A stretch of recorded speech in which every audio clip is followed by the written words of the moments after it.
I was coming in through the doors of our little cottage, and I happened to glance down and see a little feathered body laying on the ground. I knew it was a bird that had flown into the window and broken its neck. Unfortunately, that happened. However, I felt like it was a good opportunity, a good artistic exercise for me to sit down and do some drawing of the bird.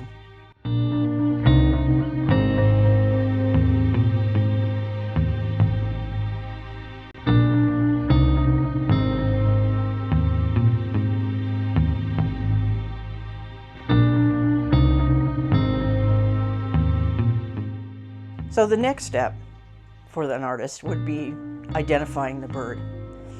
So I sat down with my guidebook.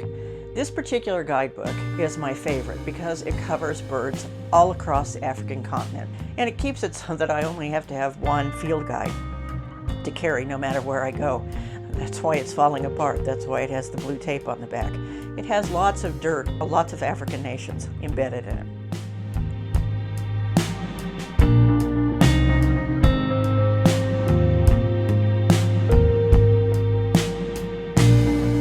When I picked him up, he's small and had a conical beak, which means he's a seed eater. So I knew he was a finch of some sort. And I thought he was a mannequin, but my mind said a bronze mannequin.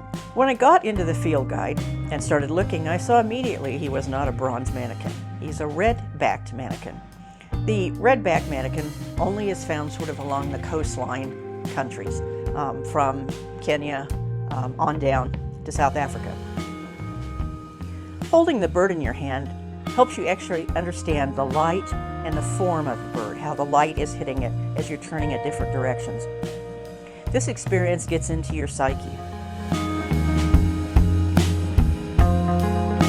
Even as a small child, I was drawing animals.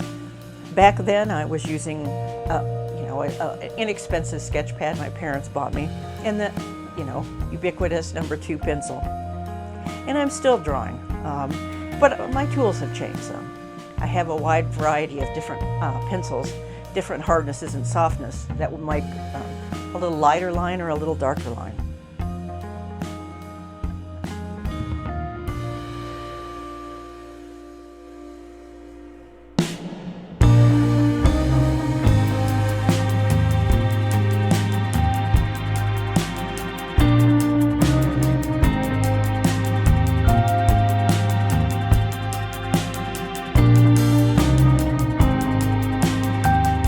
Sketching helps train your mind, looking at something three-dimensionally, whether it's a bird at hand or whether you're sitting outside looking at a leaf or a tree. It trains your mind to think about things in 3 dimensions instead of just in the 2 dimension of a photograph.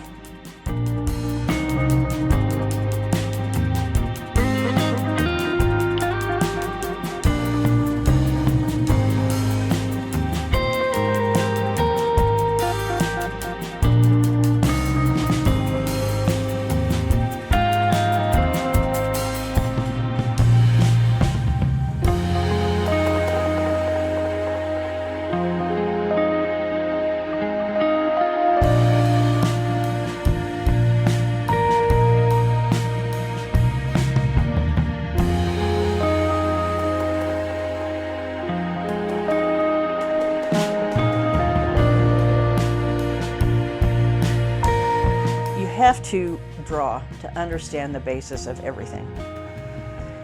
I have artists that say, I can paint, but I can't draw. Well, that's like saying you can build a house, but you can't hammer a nail. It's important that you have that understanding and that background of being able to draw to then move forward into painting or sculpture or whatever it is that you want to use to exercise your artistic soul.